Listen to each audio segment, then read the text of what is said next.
New studies have come out showing that chemical hair straighteners are actually increasing the risks of certain cancers developing in women. Joining me to talk about this is attorney Chelsie Green. Chelsie, this is very terrifying, actually, what we're seeing here.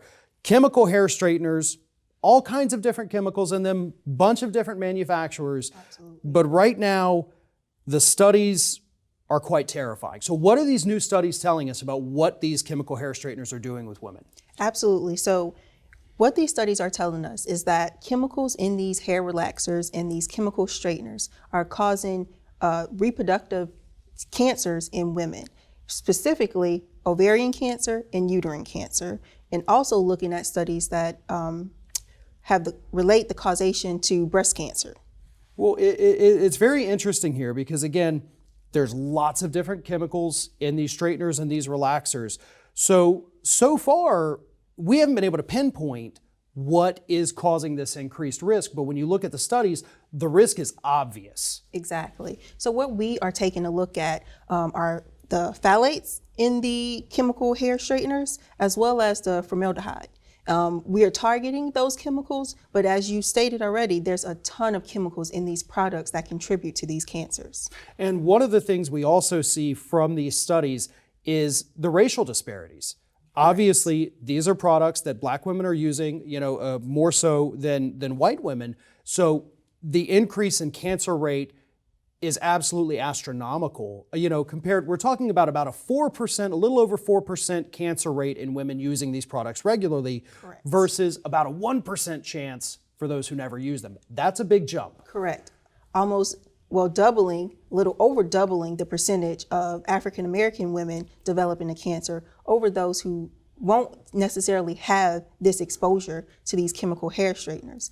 As you probably are aware, beauty standards in society have told women that straighter hair would be better. So African American women, some Latino women, usually women with textured hair, are going to this market. They're leaning in on these products, helping them to feel better about themselves, but ultimately now these chemicals are harming them. Reading through this material and listening to you, tell that part of the story, it reminds me a lot of the talcum powder cancer stories. Right. Because we saw so much of that with the marketing of talc, even when they knew it was dangerous, going towards minority women, going towards low-income women.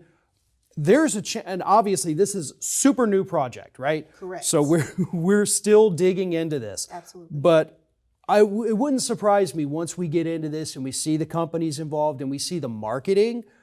I think we're going to see something very similar to what we saw with talc. Absolutely, I agree totally. The disparity between non-African American users and those of African descent using these products, it's going to be a huge difference. Huge difference. So Chelsie, real quick, how can women find out more information about this? Is there any place they can go? Because obviously this is a big thing and they need to stay tuned to this because, again, we've learned a lot, but there's still so much more to learn. So where can women go right now? Absolutely. So you definitely visit our website. We intend to distribute more information as it becomes available to us. We want to make sure that it's made aware to the public on how these chemical relaxers are affecting women. So stay tuned into our website.